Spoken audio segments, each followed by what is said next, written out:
Namaste dosto. If you wanted to learn your Kakasana but you don't know how to do it, right? First of all, you need arm strength, core strength and your wrist strength. These three is important for you. Number four is practice. So what is a practice? The right technique? Let me show you.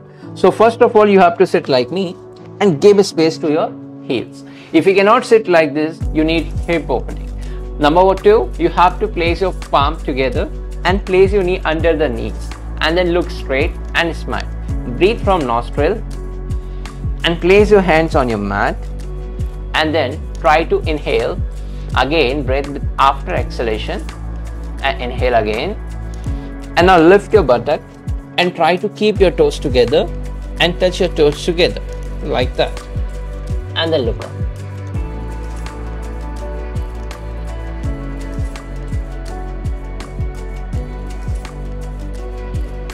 And then come back, and here is your Kakasana. If you are unable to do this asana, you need arm strength, hip opening and the core strength, also the wrist strength. So for that, I will be uploading new video for you.